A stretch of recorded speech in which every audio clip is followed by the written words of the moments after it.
Hola, ¿qué tal? Mi nombre es José Luis Sosa Juárez. Voy a presentar la evidencia de aprendizaje, unidad 2 bioquímica, ciclo de Krebs.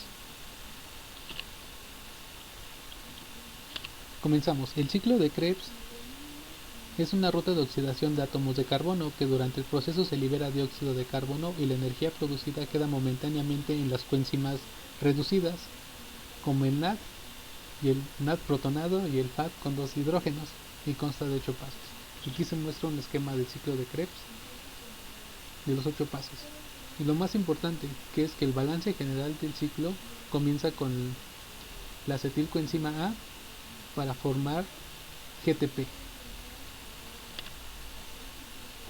El siguiente cuadro muestra el sustrato, la coenzima, la enzima, el tipo de reacción y el inhibidor, activador y producto que existen en el ciclo de Krebs.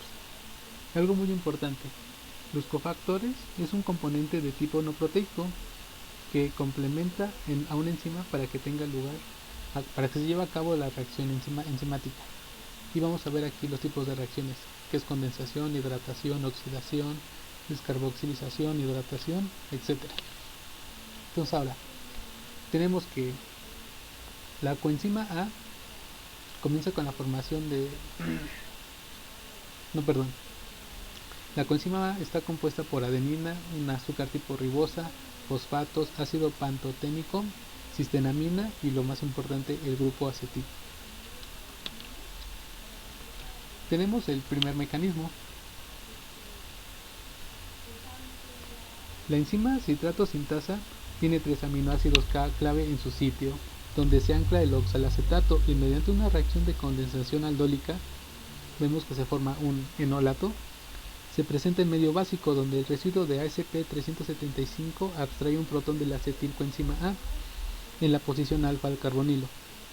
Esto lo que tiene resultado es que incorpora el par electrónico y deslocaliza la carga en el oxígeno del carbonilo. Posteriormente, la histidina 274 va a ceder un protón para estabilizar el enol formado. En el mecanismo 2 tenemos que la histidina 274 con el par solitario del nitrógeno abstrae su protón nuevamente en el enol formado, incorporando el par electrónico y formando un carbanión altamente reactivo que va a atacar al centro electrofílico del oxalacetato, que está situado en el centro electrofílico entre dos grupos electroatractores.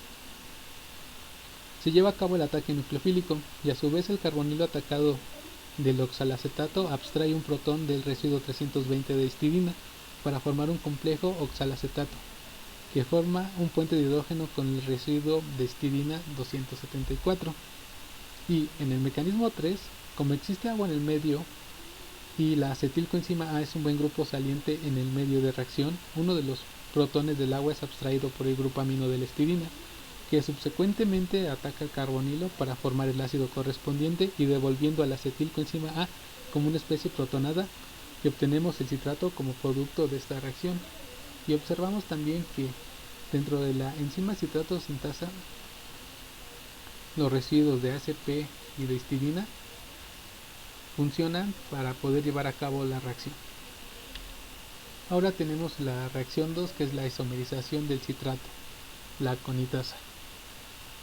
Entonces vemos que el mecanismo corresponde a una deshidratación, donde el residuo de histidina 101 se desprende de su protonácido por parte del alcohol terciario del citrato, ya que no hay hidrógenos en ese carbono.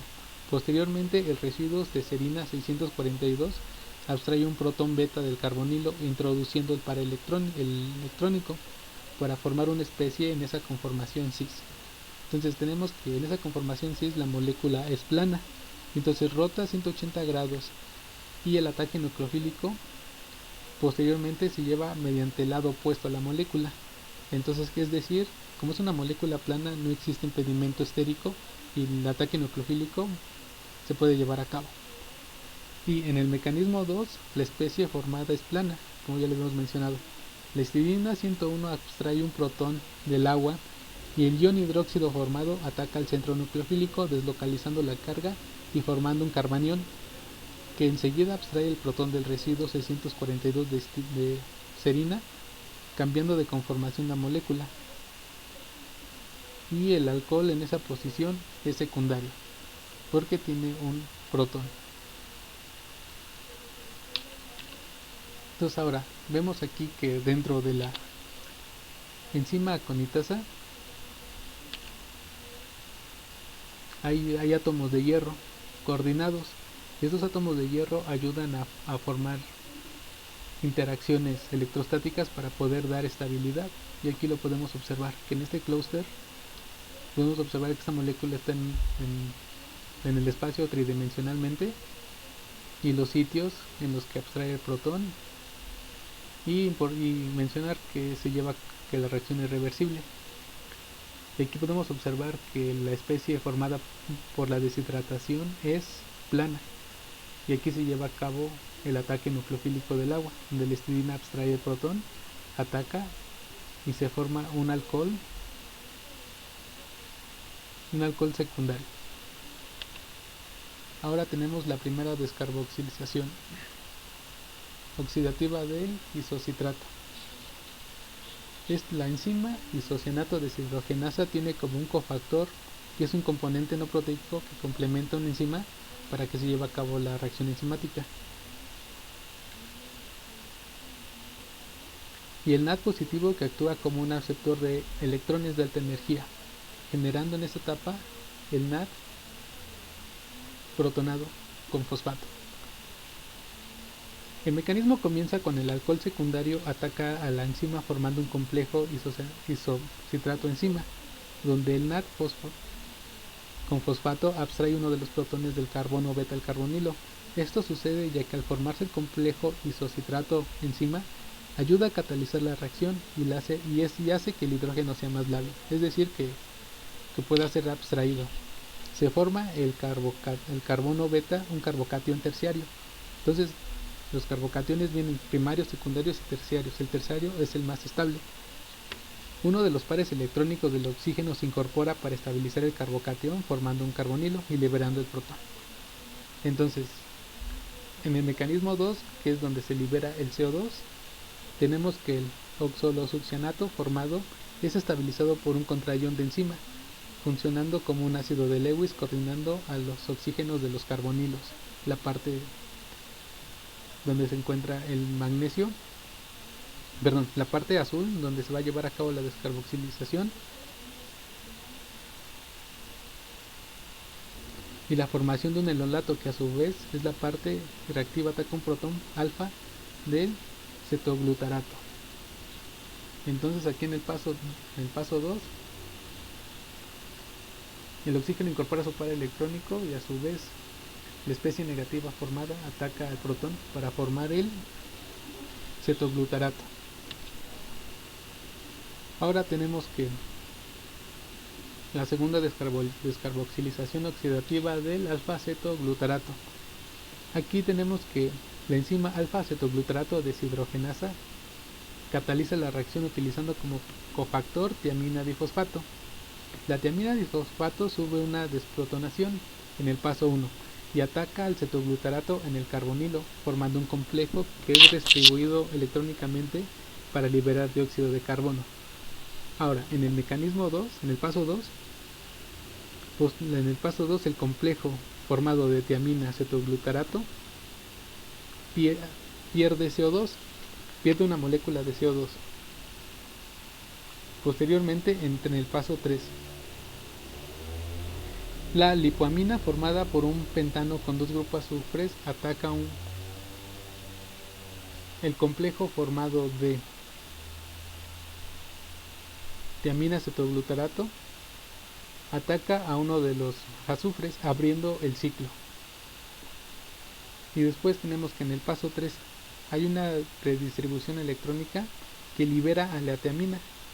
Entonces observamos que la tiamina no sufre un proceso de óxido de reducción, que a su vez la regresa a su estado original.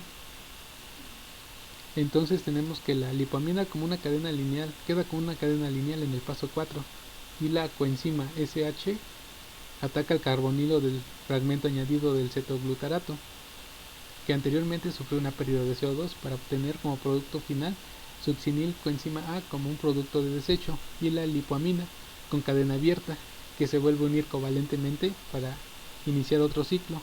gracias al proceso de óxido de reducción que tiene el FAD a FAD con dos hidrógenos, la forma oxidada y la reducida, liberando NAD y un protón.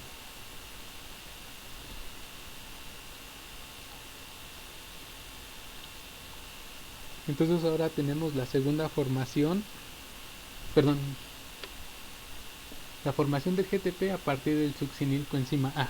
Entonces vemos que en el mecanismo 1 comienza con la succinil coenzima A sintetasa, que cataliza la reacción reversible para llevarse a cabo. Se consume ATP. El mecanismo 1 comienza con el ataque nucleofílico del fosfato inorgánico al carbonilo de la succinil coenzima A. Polariza, incorpora y elimina la coenzima con azufre e hidrógeno, obteniéndose el succinil fosfato. Posteriormente, tenemos que en el mecanismo 2, uno de los residuos de la succinil coenzima A sintetasa, que es la histidina 264, en uno de sus nitrógenos básicos con un par electrónico, ataca nucleofílicamente al grupo fosfato, obteniéndose 3-fosfohistidina y el succianato, liberando un protón. Observamos que los grupos oxígeno del fosfato quedan unidos covalentemente al succinil.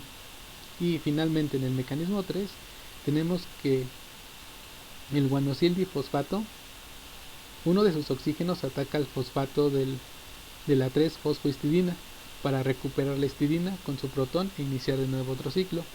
Como producto se obtiene GTP, guanosil trifosfato,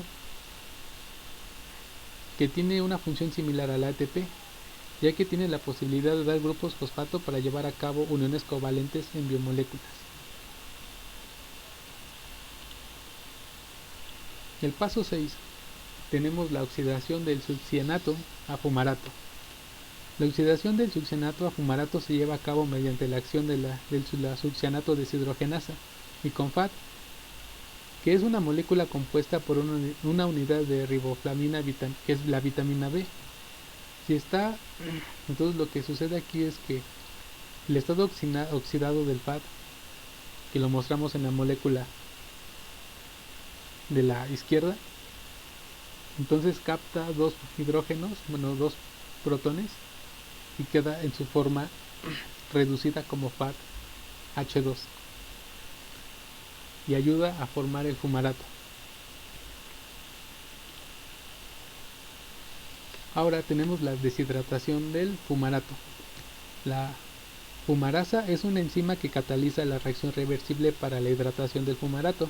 La fumarasa quita un protón del agua para que el ion hidróxido ataque uno de los carbonilos beta y forme un carbanión, y este a su vez atacará la enzima para quitarle un protón y formar el malato.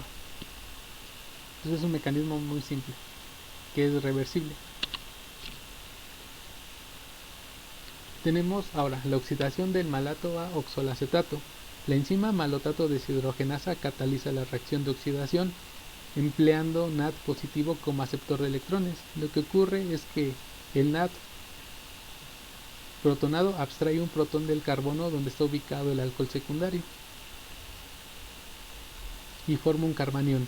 Para estabilizar el par electrónico del oxígeno del alcohol es introducido y se libera un protón del alcohol para formar el carbonilo y tener como producto final el oxaloacetato.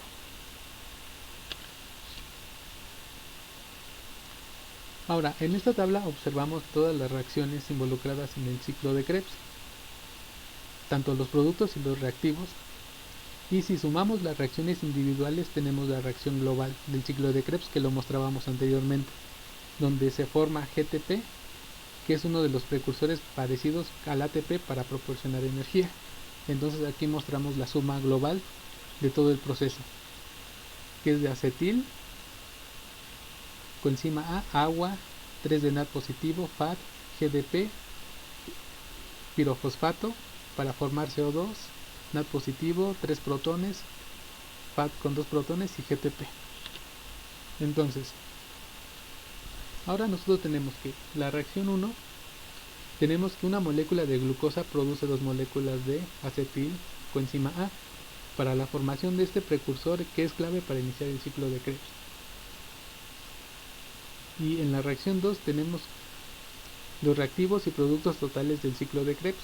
Y si balanceamos la ecuación 2 para poder sumar con la ecuación 1 y poder eliminar los acetil,